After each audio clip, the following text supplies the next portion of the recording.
obi mi sa Kodwo Nkansa ma me se edin Nkansa na eda no so no why in edi edin no ede ema no me se nsisu bio Kodwo Nkansa Ghanaian actor Ghanaian comedian sisi a me no ka se me se edin Nkansa na eda no so no why na edi edin ema no openi buedi a wonya ne bebi ko nyame afa ne krensie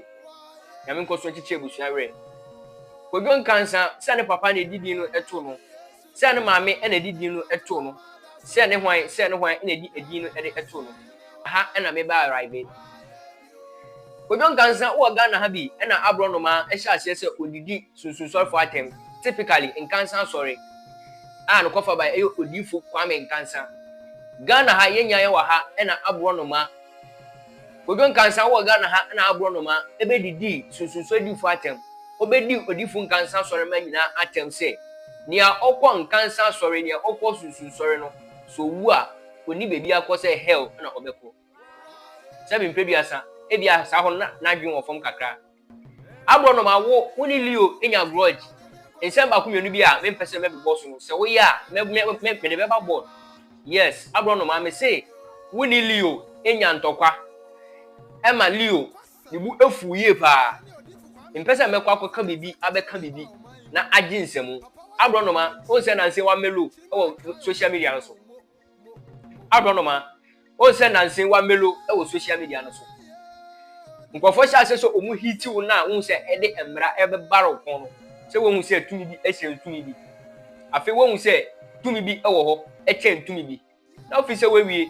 so be di Nkansa fo ache di susu di fo nyina te poto wo ye wa bi se wo fa hu edi wo ye wa bi se na wo fa hu edi